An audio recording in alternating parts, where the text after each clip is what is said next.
My dear friends,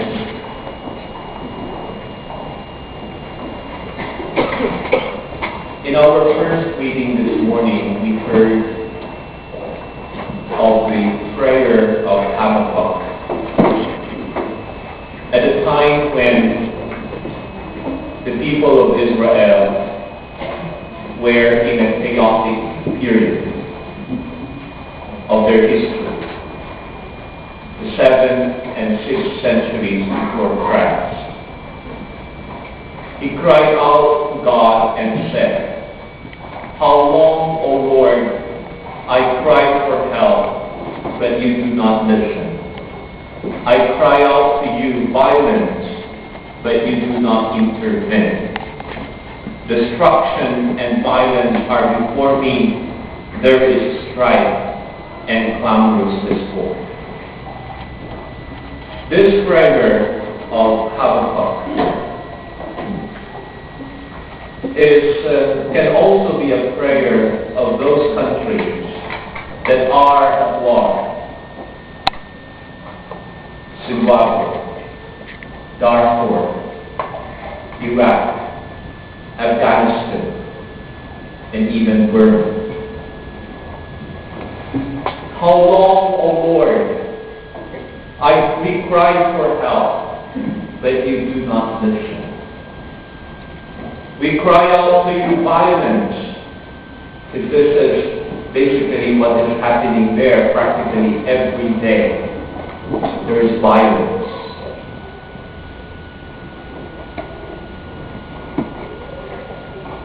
It is not just soldiers that are being killed in Afghanistan and Iraq.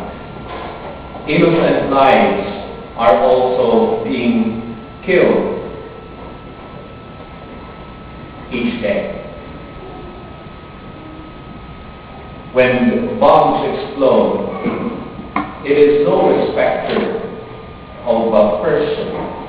If you happen to be right in the marketplace where the bomb explodes, it's the end of you. And so the people of old can be, when they pray, can also be more or less the prayer of these people today who are in this period of crisis. How long, O Lord, I cry for help, but you do not listen. I cry out to you violence, but you do not intervene.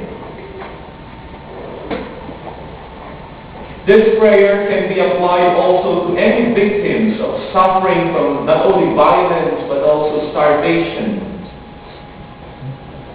and forced migration throughout the world. In our country, there are many refugees, and perhaps some of you here are refugees yourselves.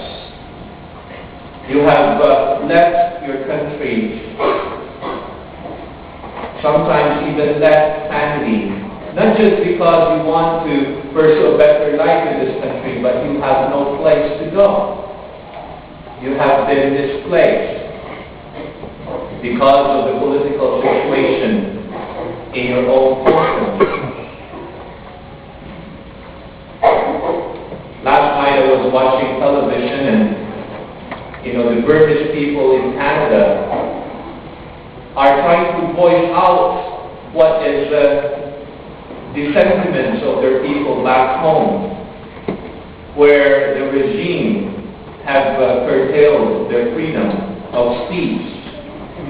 And so, in one interview, the Burmese guy said, "I am trying to voice out the sentiments of my people because they cannot voice out their own situation because of the oppressive situation that they are in back in their own country." It could also deal with unsafe neighborhoods. I was approached by, downstairs every Monday to Friday we have the ESL, the Catholic School Board offers is ESL, or English as a Second Language, to newcomers into this country. For them to be able to learn not only to speak English, but also to read and write, and hopefully prepare them to to find work in order to help them to adjust into this new and strange land for many of these people. And there is one teacher who has a class in the west end of the city, and she refuses to go and teach in the west end because, as she said it, there are bullets